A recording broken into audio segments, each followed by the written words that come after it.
Patriot Mahesh Narayanan രചനയും സംവിധാനം നിർവഹിച്ച പടമാണ്. മമ്മൂട്ടിയാണ് പടത്തിലെ നായകൻ. ഒപ്പം തന്നെ മോഹൻലാൽ, ഫഹദ് ഫാസിൽ, കുഞ്ചാക്കോ ബോബൻ, നയൻതാര, സെറിൻ ഷിഹാബ് തുടങ്ങിയ വലിയൊരു താരനിര അണിനിരന്ന സിനിമ കൂടിയാണ്. അപ്പോൾ ഇന്ന് ഈ സിനിമയെക്കുറിച്ച്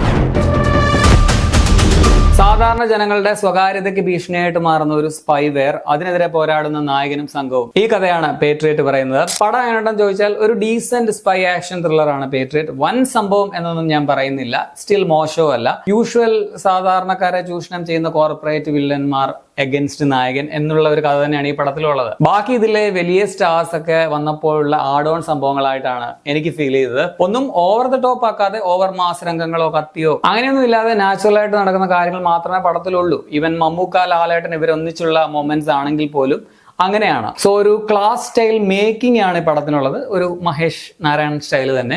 അത് പടത്തിന്റെ വലിയ പോസിറ്റീവ് ആണ്. അതേസമയം ഈ രണ്ട് വലിയ താരങ്ങളെ ഒരുമിച്ച് സ്ക്രീനിൽ കാണുമ്പോൾ ഒരു വൻ ഹൈപ്പ് അല്ലെങ്കിൽ ഒരു ഹൈ മൊമെന്റ് ഒക്കെ പ്രതീക്ഷിച്ചു വരുന്ന ആരാധകർക്ക് അത്രയ്ക്ക് തൃപ്തി തരുമോ എന്ന കാര്യവും സംശയമാണ്. എനിക്ക് പടത്തിന്റെ ഫസ്റ്റ് ഹാഫ് ആണ് കൂടുതൽ കഥ വൈസ് ഇഷ്ടപ്പെട്ടതെന്ന് പറയാം. ഭയങ്കര ത്രില്ലിംഗ് ആയിട്ട് വളരെ ഫാസ്റ്റ് പേസിൽ എൻഗേജിംഗ് ആയിട്ടാണ് പോകുന്നത്. അത് മാത്രമല്ല ഒരു ആകാംക്ഷ ഒരു ഫസ്റ്റ് ഹാഫ് ഉടനീളം ഉണ്ടായിരുന്നു. ഇന്റർവെലിനോടൊക്കെ അടുക്കുമ്പോഴേക്കും ഒരു അത്യാവശ്യം ഗൂസ് ബംസ് ഒക്കെ നൽകുന്ന ഒരു മൊമെന്റ്സ് ഒക്കെ പടത്തിൽ വരുന്നുണ്ട്. പിന്നെ സെക്കൻഡ് ഹാഫിൽ ലാലേട്ടൻ വരുന്നു, പിന്നെ ഇവർ ഒരുമിച്ചുള്ള കുറച്ച് സംഭവങ്ങളൊക്കെ ഉണ്ട്, അതൊക്കെ നൈസാണ്. തേർഡ് ആക്ട് വന്നപ്പോഴേക്കും പടം കുറച്ച് ഡൗൺ ആയി. പിന്നെ ക്ലീഷേ സംഭവങ്ങളാണ്. അങ്ങനെ ലാസ്റ്റ് ഒരു ഓക്കേഷ് എന്ന രീതിയിൽ പടം കൊണ്ട് തീർത്തു. പിന്നെ ഈ മമ്മൂട്ടി, മോഹൻലാൽ ഇവരെ ഒരുമിച്ച് സ്ക്രീനിൽ കാണുമ്പോൾ കുറെ നല്ല മൊമെന്റ്സ് ഉണ്ട്. അത് കാണുമ്പോൾ നമുക്ക് എന്താണെന്ന് അറിയത്തില്ല, ഒരു വലിയ സന്തോഷം ഫീൽ ചെയ്യില്ലേ. ആ ഒരു കാര്യമാണ് ഈ സിനിമ സമ്മാനിക്കുന്ന അല്ലെങ്കിൽ ഈ പടത്തിന്റെ ഏറ്റവും വലിയ പോസിറ്റീവ് എന്നും പറയാം. ഡോക്ടർ ഡാനിയൽ ജെയിംസ് അഥവാ വിമതൻ എന്ന കഥാപാത്രമായിട്ട് മമ്മൂട്ടി തന്നെയാണ് പടത്തിന്റെ ഷോ സ്റ്റീലർ എന്ന് പറയാവുന്നത്. രസമുള്ള ഇൻട്രസ്റ്റിംഗ് ആയിട്ടുള്ള കഥാപാത്രമാണ്. പ്രത്യേകിച്ച് ഒരു ഘട്ടത്തിൽ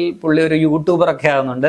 അതൊക്കെ എനിക്ക് ഭയങ്കര ഇഷ്ടപ്പെട്ടായിരുന്നു. പിന്നെ പ്രായത്തിന്റെ പരിമിതികളൊക്കെ ഉണ്ടെങ്കിലും ആക്ഷൻ സീക്വൻസ് ഒക്കെ അതൊക്കെ വെച്ചിട്ട് നല്ലൊരു ഇമ്പാക്ട് തരുന്ന രീതിയിൽ തന്നെയാണ് ചെയ്തിട്ടുള്ളത്. ലാലേട്ടൻ്റെത് നൈസ് കഥാപാത്രമായിരുന്നു എന്ന് ഞാൻ പറയാം. ഈയിടെ ഇപ്പോ മമ്മൂക്ക, ലാലേട്ടനൊക്കെ ചില പടങ്ങളിലൊക്കെ ക്യാമിയോ റോൾ വരും നമ്മൾ കണ്ടു. എല്ലാം കോമാളി ക്യാരക്ടേഴ്സ് ആയിരുന്നു. അത് വെച്ച് നോക്കുമ്പോൾ ഇതിലെ ലാലേട്ടന്റെ കഥാപാത്രം ഒരു ജം ക്യാരക്ടർ ആയിരുന്നു എന്ന് പറയാം. ക്യാമിയോ അല്ല, സത്യത്തിൽ ഒരു നല്ല സപ്പോർട്ടിംഗ് ക്യാരക്ടറാണത്. എങ്കിലും ആ കഥാപാത്രത്തെ കുറിച്ചുള്ള ചില സംഭവങ്ങൾ അപ്രതീക്ഷിതവും അതൊരേ സമയം good and bad vibe feel ചെയ്യുന്നതുമായിരുന്നു. ഫഹദ് ഫാസിലിന്റെ ക്യാരക്ടർ വളരെ ക്ലീഷേ ആയിരുന്നെങ്കിലും പെർഫോമൻസ് കൊണ്ടാണ് ആ ക്യാരക്ടർ ബെറ്റർ ആവുന്നത്. സെക്കൻഡ് ഹാഫിലാണ് ആ കഥാപാത്രം കൂടുതലായിട്ടുള്ളത്. അതുപോലെ ഫഹദിന്റെ അച്ഛൻ മന്ത്രിയായിട്ട് വരുന്നത് നമ്മുടെ ഹരികൃഷ്ണൻ സിനിമയിലെ ഗുപ്തനില്ലേ, ചൂട് ചായ കുടിക്കുന്ന പുള്ളി, കണ്ടുകൊണ്ടേൻ മിൻസാര കനവിന്റെ ഒക്കെ സംവിധായകൻ രാജീവ് മേനോൻ, പുള്ളി കൊള്ളാമായിരുന്നു. സത്യത്തില് മമ്മൂട്ടിയുടെ കഥാപാത്രം ഫഹദ് ഫാസിലിന്റെ അപ്പൻ, ഈ ക്യാരക്ടേഴ്സ്, ഈ മൂന്ന് പേർക്കുമാണ് കഥയിൽ പ്രാധാന്യമുള്ളത്. ബാക്കിയൊക്കെ ഈ വമ്പൻ താരങ്ങൾ ഇങ്ങനെ കാസ്റ്റിൽ വന്നപ്പോൾ അവർക്ക് വേണ്ടി എക്സ്റ്റെൻഡ് ചെയ്തതായിട്ടാണ് എനിക്ക് തോന്നിയത്.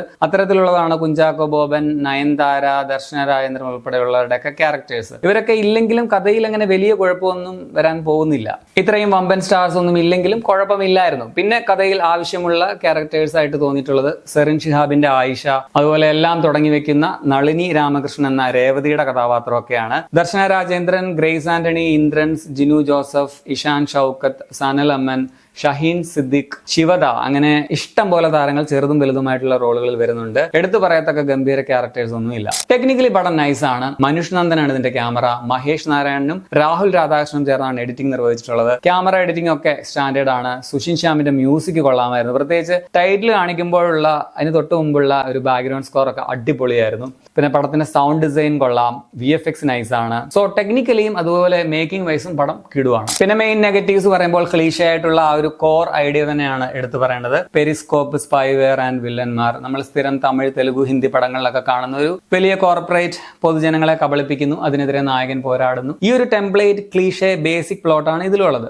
അതുകൊണ്ട് തന്നെ ഈ വില്ലന്റെ കഥാപാത്രങ്ങളൊക്കെ ആണെങ്കിലും യാതൊരു പുതുമയും നമുക്ക് തരുന്നില്ല. എന്തിന് നമുക്ക് വില്ലന്മാരോട് ഒരു പേടി പോലും തോന്നുന്നില്ല, ഒട്ടും സ്ട്രോങ് ആയിട്ടും ഫീൽ ചെയ്തില്ല. പിന്നെ ഫസ്റ്റ് ഹാഫ് ഓക്കെ ആയിട്ട് നൈസായിട്ട് പോയപ്പോൾ സെക്കൻഡ് ഹാഫിൽ ക്ലീഷേ സംഭവങ്ങൾ കൂടുകയാണ് ചെയ്തത്. എങ്കിലും ഇതൊന്നും ഓവർ കത്തിയാക്കാതെ ഡീസന്റ് ആയിട്ട് തന്നെ ഒരുക്കിയിട്ടുണ്ട്. സോ ക്ലീഷേ സ്റ്റോറി ആണെങ്കിലും ക്ലാസ് മേക്കിംഗ് ആണ് എന്ന് പറയാം. സോ മൊത്തത്തിൽ ഒരു ഡീസന്റ് വാച്ച് എന്ന് പറയാവുന്ന സിനിമയാണ് പേട്രിയറ്റ്. ക്ലീഷയും പ്രഡിക്റ്റബിളും ആയിട്ടുള്ള കഥയൊക്കെ ആണെങ്കിലും കുറച്ച് നല്ല മൊമെന്റ്സ് ഒക്കെ സിനിമ സമ്മാനിക്കുന്നുണ്ട്. മമ്മൂക്ക, ലാലേട്ടൻ രണ്ടുപേരും ഒരുമിച്ച് സ്ക്രീനിൽ വരുമ്പോഴുള്ള ചില റൊമാൻറ്റിഫിക്കേഷൻ തരുന്ന, നമുക്ക് സന്തോഷം തരുന്ന ചില മൊമെന്റ്സ് ഒക്കെ പടത്തിലുണ്ട്. ഇതൊക്കെ കൊണ്ട് ഒരു വട്ടം കാണാവുന്ന ഒരു സിനിമയാണ്. ഓവർ എക്സ്പെക്ടേഷൻ ഇല്ലാതെ പടം കാണാൻ ശ്രമിക്കുക. പടം നിങ്ങൾക്ക് തിയേറ്ററുകളിലാണ് ഇപ്പോൾ കാണാൻ പറ്റുന്നത്. 3 മണിക്കൂറാണ് പടത്തിന്റെ ലെങ്ത്. 18+ ഒന്നുമല്ല, എല്ലാവർക്കും കാണാവുന്നതാണ്. അപ്പോൾ നിങ്ങൾ ഈ പടം കണ്ടിട്ടുള്ളവരാണെങ്കിൽ നിങ്ങളുടെ അഭിപ്രായം കമന്റിൽ രേഖപ്പെടുത്തുമല്ലോ. ശരി എന്നാൽ.